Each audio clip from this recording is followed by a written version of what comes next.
Welcome to Suparna's world. আপনারা সবাই আশা করি ভালো আছেন। বেশ কিছুদিন ধরে মনে হচ্ছিল নতুন কিছু বানাই, তাই ভাবলাম এবারে ফিরনি বানিয়ে দেখি কেমন হয়। যদিও বা এটা আমার ফার্স্ট টাইম, কিন্তু খেতে আর টেক্সচারে কিন্তু একদম পারফেক্ট হয়েছে। চলুন আপনাদের সাথে শেয়ার করা যাক ফিরনি আমি কিভাবে বানিয়ে নিয়েছিলাম। প্রথমে হাফ কাপের একটু বেশি আমি বাসমতি চাল ভালো করে ধুয়ে প্রায় 1 ঘন্টার বেশি ভিজিয়ে রেখেছিলাম। তারপরে ভেজানো হয়ে গেলে একটা বড় ছাঁকনির সাহায্যে চালটা ছেঁকে নেব। ভালো করে জলটা ঝারিয়ে তারপরে একটা বড় থালার মধ্যে ছড়িয়ে হালকা রোদে দিয়ে দিয়েছিলাম। কিছুক্ষণ পরে অবশ্য আমি একটা পেপার ওই থালার ওপরে দিয়ে আবার ওই চালগুলোকে ছড়িয়ে দিয়েছিলাম, যাতে ভালো মতো জলটা টেনে নিতে পারে আর চালটা একদম শুকনো হয়ে যেতে পারে। চালটা শুকনো ভালো মতো না হলে এটাকে কিন্তু আমি মিক্সিংয়ে ভালো করে পাউডার করতে পারবো না। ফিরনি বানাতে যা যা লাগবে তা হলো চালের গুঁড়ো, দুধ, এলাচ, চিনি আর কেশর।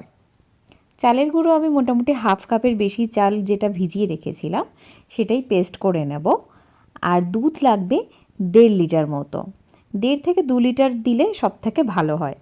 আমি কেনা এলাচি পাউডার ইউজ করি না, তাই গরম কড়ায় 6 থেকে 7টা ছোটো এলাচ দিয়ে নেড়ে চেড়ে সেটাকেই ভালো করে পেস্ট করে নিয়েছি।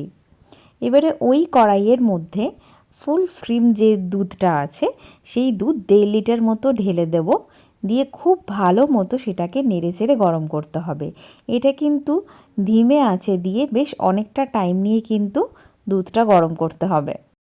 ওই দুধ থেকেই আমি 1 বাটি মতো দুধ আলাদা করে নিয়েছিলাম ঠান্ডা হওয়ার জন্য, কারণ যখন চালের পেস্টটা রেডি হবে এই দুধেই গুলে নিতে আমার সুবিধা হবে, কারণ গরম দুধে দিলে অনেক সময় দলা পাকিয়ে যেতে পারে।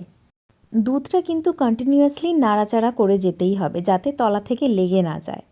মোটামুটি একটু ঘন হয়ে এলে তার মধ্যে আমি হাফ কাপের বেশি চিনি দিয়ে আবারও ভালো করে নেড়ে চেড়ে নেব। এবারে ওর মধ্যে যে এলাচি পাউডারটা রেডি করেছিলাম সেটাও দিয়ে আবারও ভালো করে নেড়ে নেব। দুধটা কন্টিনিউয়াসলি নাড়ার ফলে বেশ ঘন হয়ে যাবে। দেখুন এদিকে আমার চালের পেস্ট কিন্তু একেবারে রেডি হয়ে গেছে। আর এটাকে কিন্তু একদম মিহি পেস্ট করবেন না, একটু দানা দানা থাকলে খেতে বেশ ভালো লাগে।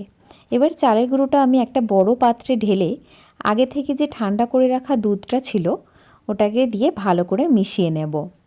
এর মধ্যেই বেশ কিছুটা কেশরও দিয়ে ভালো করে গুলে নেব। ফিরনির ভালো রঙের জন্য কেশর একটু বেশি পরিমাণে দেওয়াই ভালো। এবারে কেশর দিয়ে ওটা গোলার পরে যে দুধটা গরম হয়েছে ওদিকে তার মধ্যে এই পুরো মিশ্রণটা ঢেলে দেব। দিয়ে কিন্তু সমানে নেড়ে যেতে হবে। আর এটা যত নাড়বো তত ধীরে ধীরে ঘন হয়ে আসবে। ফিরনি বানানোর জন্য আমি কয়েকটা ছোট ছোট মাটির পাত্র কিনে নিয়েছিলাম। ওগুলোকে জলে কিন্তু কিছুক্ষণ ডুবিয়ে রাখতে হয়। তারপরে ঠিক যখন ওর মধ্যে দেব মিশ্রণটা তার আগে আমি এটা জল থেকে তুলে নেব। এদিকে আমার মোটামুটি মিশ্রণটা একেবারে রেডি হয়ে গেছে। এটার কালার আর একটু ভালো আনার জন্য আমি একটু ফুড কালার অ্যাড করেছি, তবে এটা কিন্তু একেবারে অপশনাল, এটা না দিলেও চলে। খুব ভালো করে নাড়াও হয়ে গেছে আমার। এবারে শেষে আমি 1 চিমটা নুন এর মধ্যে মিশিয়ে দেব। আমার কিন্তু ফিরনি প্রায় একেবারে রেডি হয়ে এসেছে। ঠিক এরকম টাইমে আমি এবারে গ্যাসটা অফ করে দেব। টেক্সচারটা দেখে বুঝতেই পারছেন খুব কিন্তু ঘন হয়নি, একটু পাতলার দিকেই আছে। এবারে আমি মাটির পাত্রগুলো একে একে তুলে নেব ওই জল থেকে। মাটির পাত্রগুলো থেকে কিন্তু জলগুলো একেবারে ঝাড়িয়ে নিতে হবে, বা শুকনো সুতির কাপড় দিয়েও মুছে নিতে পারেন।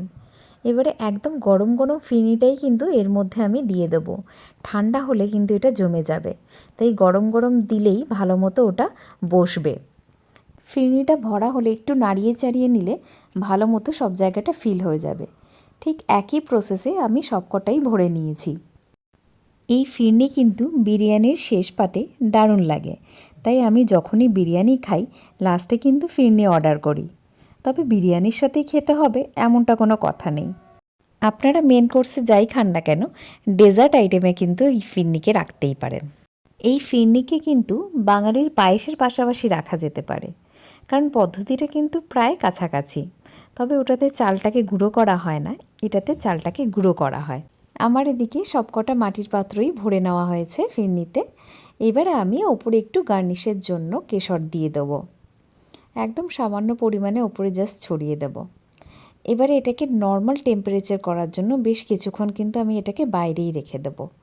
তারপর নর্মাল টেম্পারেচারে এসে গেলে এটাকে ফ্রিজে রেখে দিতে হবে অন্তত পক্ষে 2 থেকে 3 ঘন্টা, বা তারও বেশি রাখলে আরও ভালো। ফিরনি কিন্তু ঠান্ডা ঠান্ডাই খেতে ভালো লাগে, তাই এটাকে গরম গরম কখনোই পরিবেশন করা হয় না।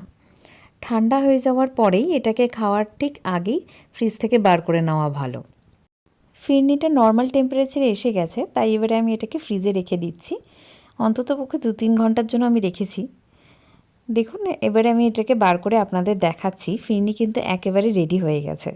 কি লাগছে তো একেবারে রেস্টুরেন্টের মতো ফিরনি। হ্যাঁ, আর খেতেও কিন্তু একদম সফট হয়েছিল। তাই এবারে এই রেসিপি দেখে কে কে বানিয়ে নিলেন অবশ্যই কমেন্ট করে জানাবেন, আর ভালো লাগলে লাইক আর শেয়ার করবেন।